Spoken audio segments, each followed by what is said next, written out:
Okay, guys, have at it. And Bill, from your radio show, it sounded like you guys had some good talks yesterday. What was the most important thing you wanted to get across to your guys yesterday, just in meeting with them? Well, I think there were several things, but I think that the big thing is you don't go from being a really good team to a bad team overnight. You have bad days, but certainly the biggest thing that I think is I think we have prepared to not be as successful here of late because we haven't practiced very well. So and that was a big thing is the intangible aspect of it.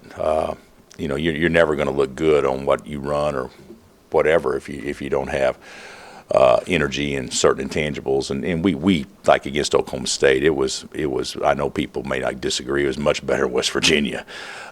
We just missed free throws, we missed shots, and they made shots. They made the same shots we missed, and of course that's basketball, but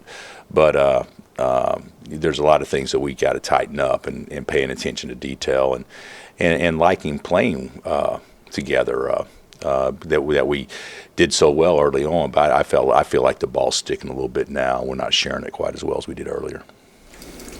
You mentioned like screening too. Is it just some of those little details? Well, that's a big detail, but yeah, our we don't set we're not a team that I'd say consider setting a ton of screens, but we have certain actions we love to run, and we haven't done a good job forcing help or freeing guys off screens. So that's something that we got to get better at and stronger at.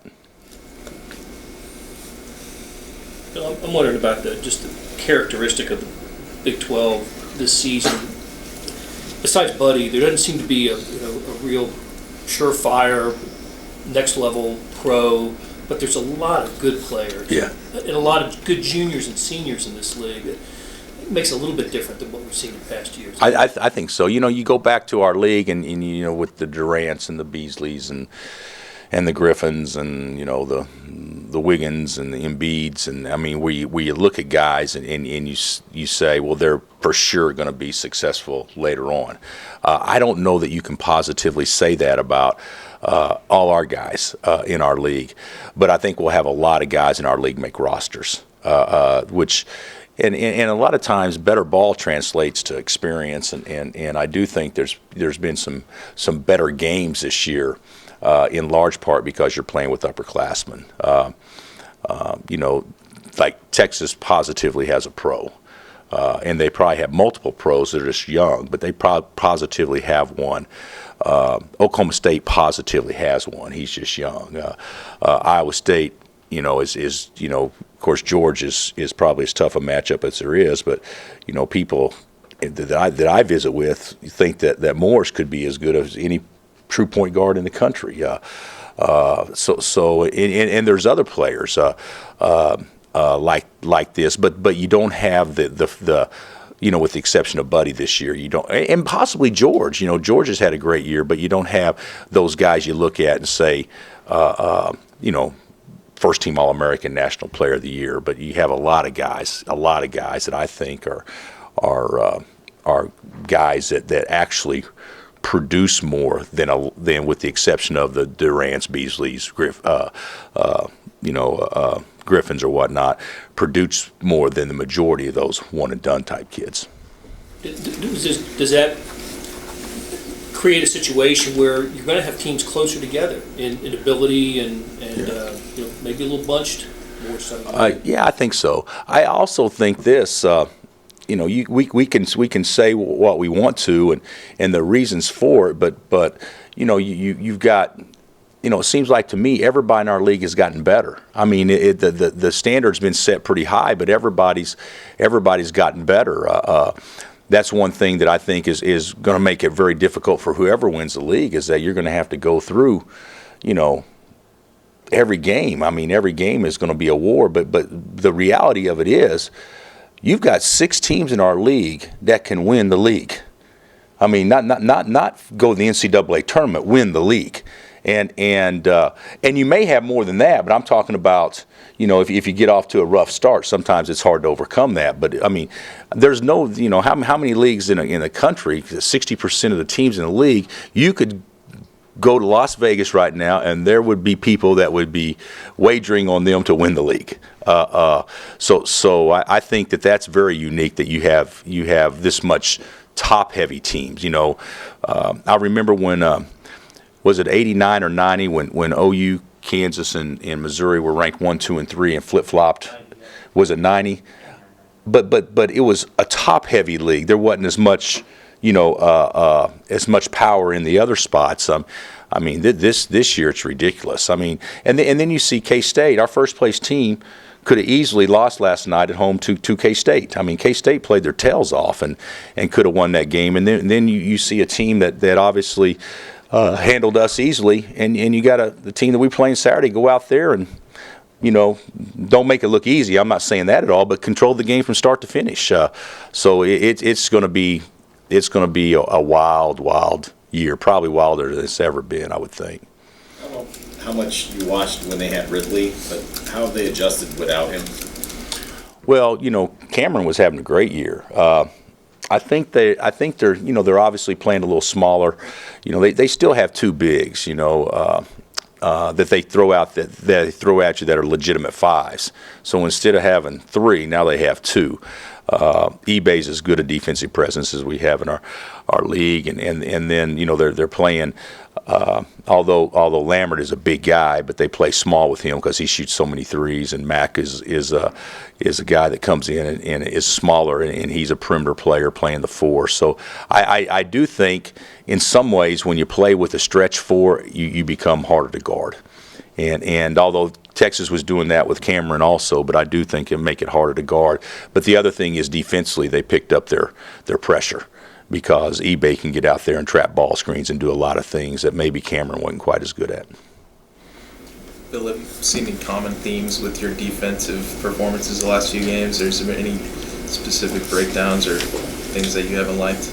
Well, I think guarding the ball would be the biggest thing that I think had been the biggest weakness that we've had of late. In our two losses, we didn't rebound the ball great, although the rebound stats can sometimes get a little skewed because of free throws. But I think obviously against West Virginia we didn't guard the ball, and against Oklahoma State we didn't handle a large portion of the ball screens very well. So those would be the biggest things. For the most part. But our transit, I hadn't looked at it today, but going into the Oklahoma State game, we were number one in the conference in field goal percentage defense. We're the thing that we haven't done very well is we haven't defended the three very well in league. I think we're like 6th or 7th in the league in 3-point field goal percentage defense.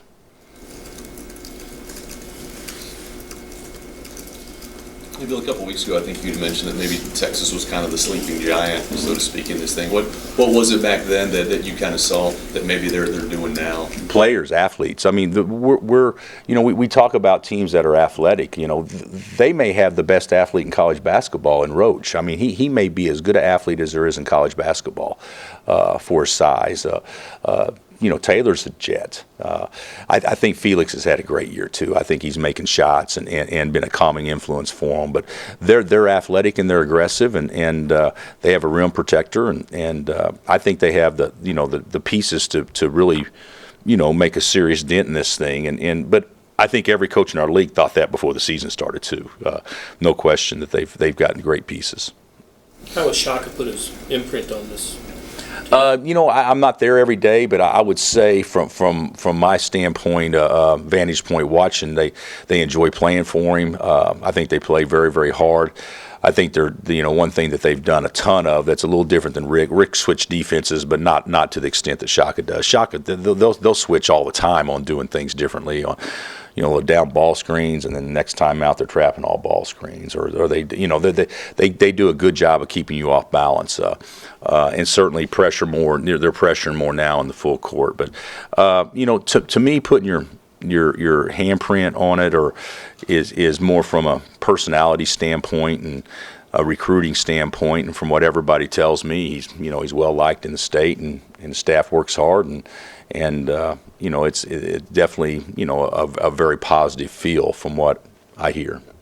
Do you have time to follow those guys as they come up through the ranks, even from a distance? You know, Follow who? Shaka, guys like that, the guys who are up for every big job for a period of years. Yeah, well, I mean, follow them. I mean, you know, we knew Shaka obviously because we played him, but I follow him's probably too strong. But I've always, you know, you look at VCU and they're in the tournament every year, so obviously you follow that. And then of course, you know, there's other guys too. You know, the Coach White at Florida would be a guy that I always was totally impressed by what he did at La Tech. You know, because I played at La Tech and you know, been there, and I thought it was very impressive what he did. And of course, what Coach Miller's doing at Dayton, I think, is very impressive. And there's others, but certainly Shaka is one of the more gifted guys we have in our profession.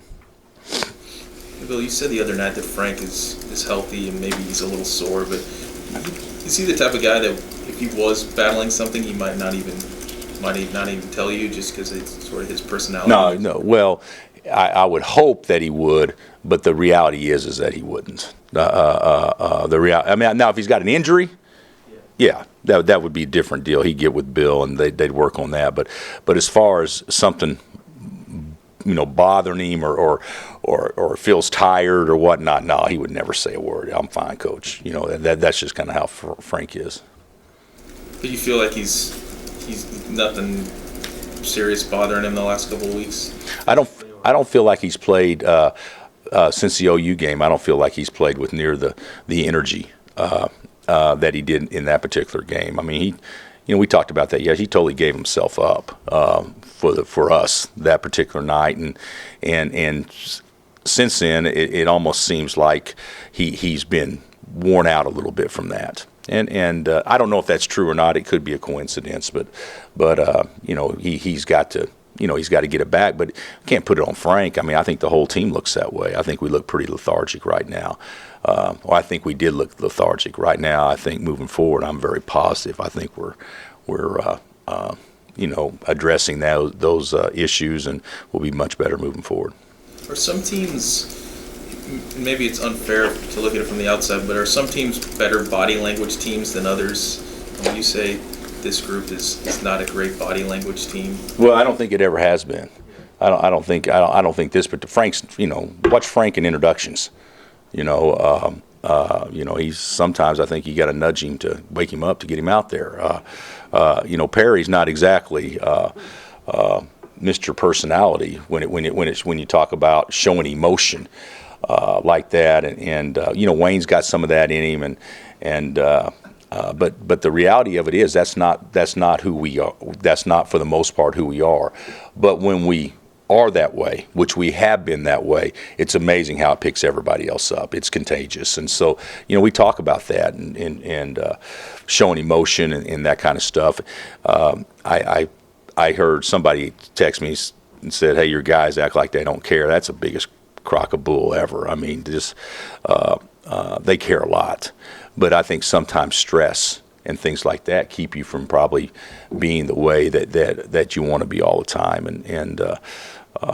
But certainly but for us to have a chance to have a great season, you know, I do think that's an area that we have to improve, and that's something we certainly identified. To get out of your comfort zone, give yourself up, show emotion. You know, if Perry were to do that, it'd be so contagious. But it's just not in his DNA right now to do that.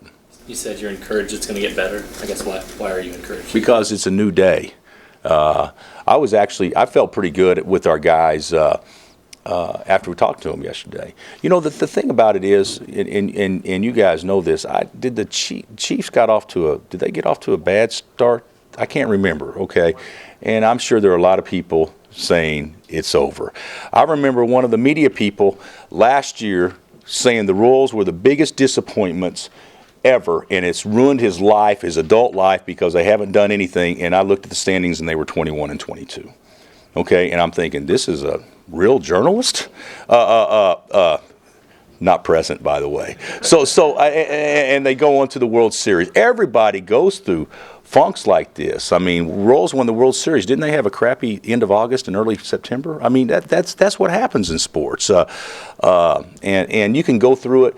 Didn't the Chiefs beat the Patriots like 45-10 last year, and that team won the Super Bowl. So this is nothing unusual. The last 2 years, unfortunately for us, we lost to West Virginia, who wasn't as good as they are now, and we lost to Oklahoma State on the road, and somehow it still turned out okay. So it's not time to say, oh my God, but it is time to understand we gotta negate the negative momentum and get moving back in the right direction. Talked a little about your non-conference schedule not being as tough as normal. Was that by design because of how strong you thought the league might be? No, but I will tell you this. I think going into Oklahoma State game, we played the third hardest schedule in the country. So there were some things about our schedule that maybe wasn't like last year, or the last 3 years or whatever it was. But thank goodness it wasn't, because I mean, how can you play 18 wars plus Kentucky during your conference season plus everything else? I mean, that would be too much. I think the way that it was scheduled, I think we did a pretty good job in that area. Well, John Hagel's being honored this weekend at a dinner. Have you enjoyed getting to know him, and do you remember him as a player? Yeah. I actually remembered John pretty well as a player. He wore that stylish face mask that was pretty cool back in the day. But the thing that I've known John a while. John was a big reason why I came to Kansas. When the job opened, he basically called and said, "Now listen here, this is what we're going to do, and this is what you're going to do." But personality, has had more experiences than just about any male that I know. As far as you talk about hanging out with Namath or Allworth or whoever, and being in San Diego and L.A. and it's great stories. But more importantly than all that, John Hagel is a great guy. He's a guy's guy. He cares about people. He's so impressed by other people's successes that he never talks about himself when he's done more than all of us combined. In his lifetime, what he's done, and you really break it down. And of course, I'm not an expert. This guy at one time was like one of the 5 or 10 leading yardage passers in the NFL, AFL, and didn't even play quarterback in college. I mean, till he's a senior. Isn't that right, Bob? He's a running back. I mean, think about that, and the stuff that he's done, and the punishment that his body's taken over time, and was able to basically, for the most part, play a fairly injury-free type professional career. He's been really good for Kansas, and a great ambassador. What did you think of Crappy golfer though, never was any good at golf, but for the most part, yeah, he's great. What did you think of Shaq's start, and do you think he'll go that way again? Probably. I don't know. We'll see how practice goes, but he did okay. Nobody turned it out, so. He wasn't a big reason why when things went well, but he certainly wasn't the reason why when things didn't go well. So I don't think it was a marquee type performance, but I don't think you could really say that about anybody on our team that particular night.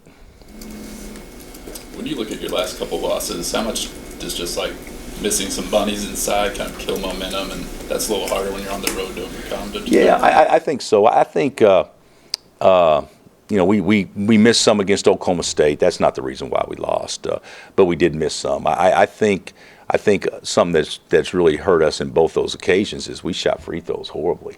I mean, you actually get to the line more than Okie State. You're in the bonus earlier. You're doing some good things to do that and to get there. And then I don't know how many front ends we missed, but 13 to 24 and multiple front ends. And it's deflating when you're behind 6 or 8 points and you go to the line, you come up empty. And that's what happened also at West Virginia. I mean, that's not a reason why, but it contributes to it. So I think you can play a better defense and certainly get more 50-50 balls, which I think is vitally important and those things. But the bottom line is you still got to make shots. And the team that makes the shots, people talk about that, which team has the advantage in the NCAA tournament? Team that makes shots. I mean, that's kind of how it works. Team that gets hot and makes shots. So we got to get better at that. And if you look at the games in which we lost, even though we made perimeter shots against West Virginia, we missed so many inside. But the last two games, I could be wrong, I think we're 11 of 41 or 42 from three. And, you're not going to look good when that's the case. And so we got to do a better job of stepping up and making shots. But better ball movement would also help with that. Do you expect to have Brandon back? According to Bill, he should practice today. But I haven't, yesterday he felt a lot better, but I haven't talked to him today since he's got a couple of treatments. But Bill feels like today he should be able to practice. Can I ask one thing? Are you surprised that did you ever know that he would be able to play well in the NBA? Well, I mean, I didn't know it when he first got here. Give Jeff props because his first year eligibility, he was our sixth big guy. He never played, never. I mean, but look who we had in front of him. But he hung in there, and he actually, you guys won't, I remember it, but he had a goose egg at Missouri, and we lost the game on the last possession, and came back, and I was upset, and he was upset, and the players were upset, and I remember him the next day in practice, the day before we played Baylor, all he did was just run around Allen Fieldhouse, the whole practice, and then he goes down to Baylor, and if I'm not mistaken, got 25 or 27, and he took off from there, and it was it was great for it to see because I think at that moment he fell in love with ball, and I could be wrong, but and then of course his senior year was off the charts. His junior year was too. I mean, he was great. He's got more block shots than anybody in the history of the NCAA tournament other than Tim Duncan, and Tim leads him by one. So that's pretty remarkable. You only play in 2 NCAA tournaments. Well, this is sort of a wild question, but I see your guys riding those hoverboards after the games. You ever worry about those? Like a couple of coaches have banned them. Some started banning them. Yeah. Yeah, we haven't done that yet. There's actually been some schools that have banned them. There's been like 30 schools across the country that have banned them. That's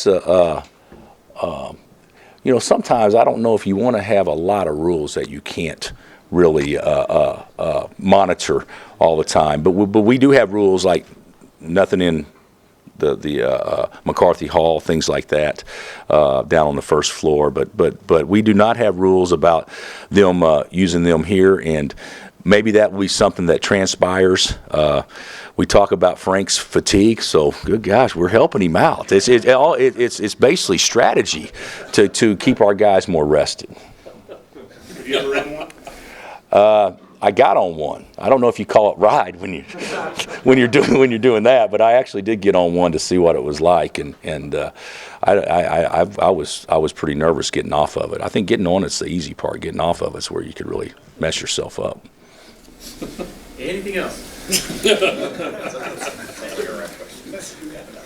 The intellect of this room is off the charts.